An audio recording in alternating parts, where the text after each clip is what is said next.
What's going on, ladies and gentlemen? It's your boy Nurse Bass back with another video. And in this video, what I wanted to do is I wanted to talk about a really cool experience that I had at my last work weekend, where I got to take care of a very cool ventricular assisted device called an Impella.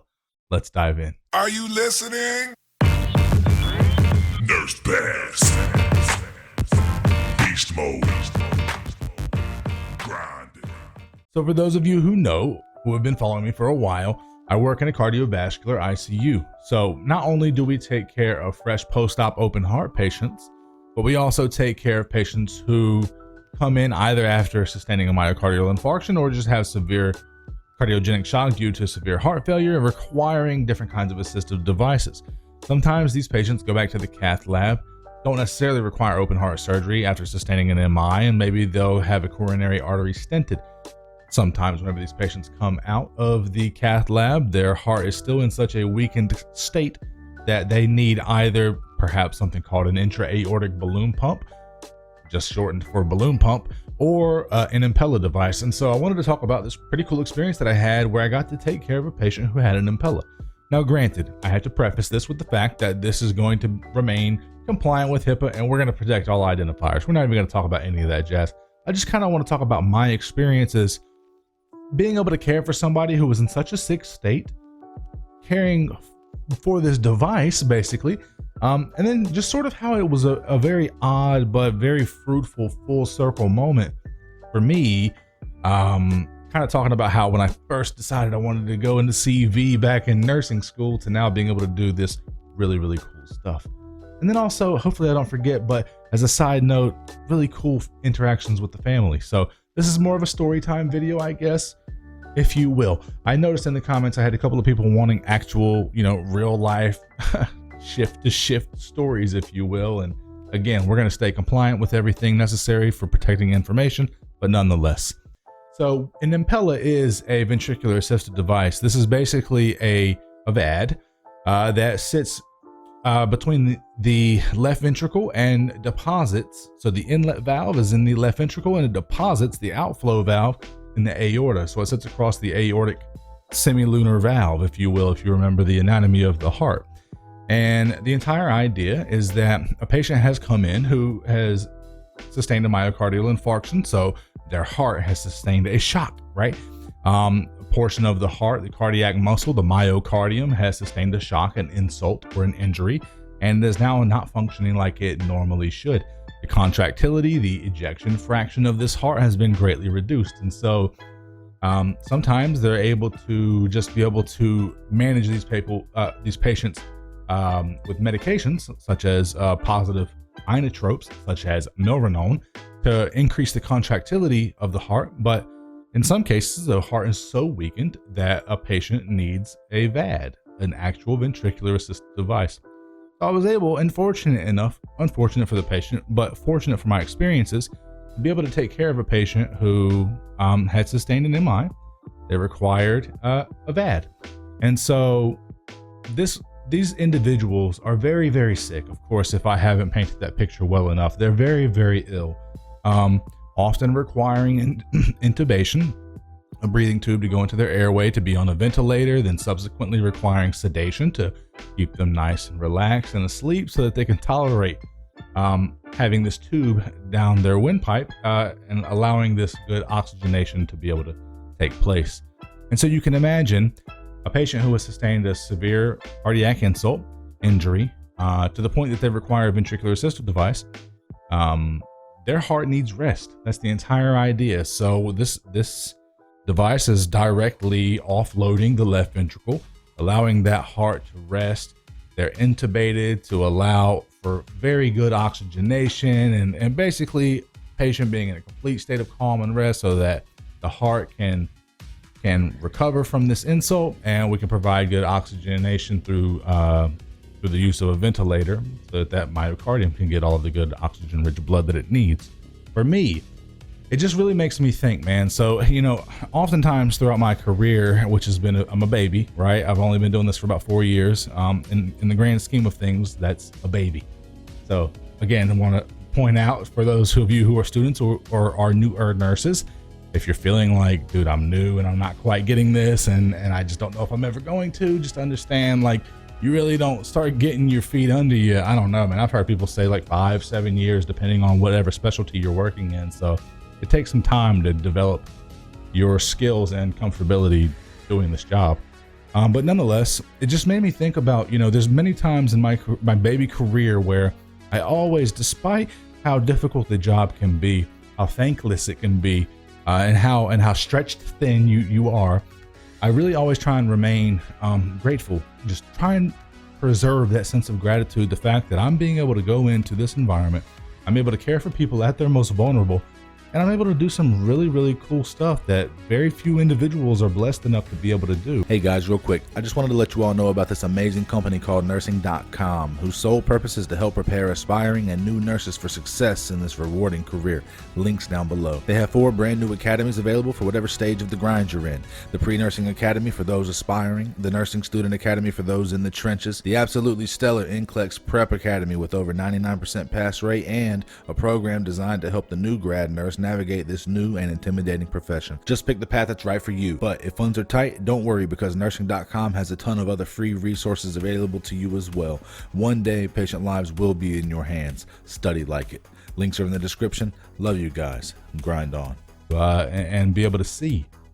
And then, it just made me think about that time in nursing school, whenever I was able to do my first rotation through a cardiovascular ICU, and how impactful that was.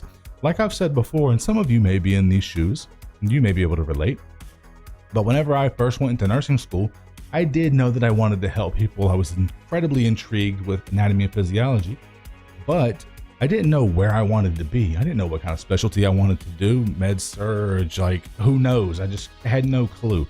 But whenever I was able to do that rotation through the cardiovascular ICU, like I've said before, it was that epiphany moment. It was just like, oh wow, this is kind of where I'm supposed to be. Everything fell in place for me mentally, and I just knew that this is what I wanted to do.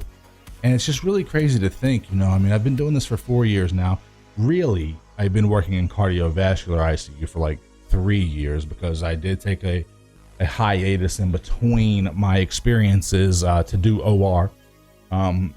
So for really about 3 years in this specialty, and for my first time ever to be able to care for a patient who had an Impella device on my own was very, very incredible. It was a very full circle moment for me. Anytime that you take something on for the first time, whatever kind of device it might be, something new that you have not experienced before, there's a massive learning curve that comes along with it. And of course, you're not going to be as proficient as somebody who's taken 100 of them. So for me, thankfully, I have incredible coworkers that I was able to lean on and really helped me get this patient settled, stabilized, and then I was able to rock and roll with my shift, and I was able to take care of them probably for 6 hours the first day, and then I came in the subsequent day and I had them for the full 12. When I'm talking about busy, I was nonstop busy with this patient, and it's very interesting, to have the family there. And so this does also kind of come back to a full circle moment for me. So, the family is in there and they're at the bedside and naturally incredibly worried and concerned about the well-being of their loved one. And usually I am very, conversational with family. I really am. Like I said, for me, the biggest thing that I enjoy about the job is the ability to care for somebody at their most vulnerable. If you're there under my care, it's likely the worst day of your life. And it likely is for the family members as well. And so usually, one of the great joys that I take from the job is being able to discuss and educate the patients, but also the family members, and try and put, anxiety at ease, try and calm those waters, so to speak. Well, you can imagine for somebody who's taking on a patient who has this ventricular assisted device and it's the first time, this can definitely be something that's nerve-wracking. And I just had to express to them that, I had to apologize because I was not able to really talk with them at all. It just wasn't something that I was able to do. I was literally didn't sit down the entire shift. You're going. You're doing things and you're putting interventions into place as necessary. Constant communication with the physicians. These patient conditions change literally second by second. You know, we have monitoring and invasive monitoring devices in these folk to where we can monitor their hemodynamics second by second. So this is something that you absolutely have to stay on top of the ball of. And unfortunately, I just told them, you know, I'm so sorry. I usually talk more with family. I hope that you understand that I'm just doing everything that I need to for the benefit of your loved one. And of course, you know, of course they were understanding, but it was, again, a really cool full circle moment for me, like I was saying, because to go from that newbie in nursing school who just knows that I want to work in cardiac ICU to then being put in a position where you're taking care of a patient who's very, very critically ill, who requires this invasive device, and it's your first time taking care of somebody requiring this invasive device, to then at the end of my shift, this was the coolest part of it for me anyway. Whenever I got finished giving a report to the oncoming nurse and I could kind of exhale and breathe, and it's like, okay, now that's how it literally felt. It's like, okay, now I can breathe. It's no longer on my shoulders to do all of these things to keep this person alive. Now it's on the next person. And once I had that opportunity, it's like, okay, I felt obligated to go speak with the family. So I finally had a chance to, and the coolest full circle moment for me was being able to, even though I've still only had about 3 years experience doing this in total, and this was my first day taking care of somebody with this device, I was able to be like, okay, I know I didn't get a chance to talk with you guys at all.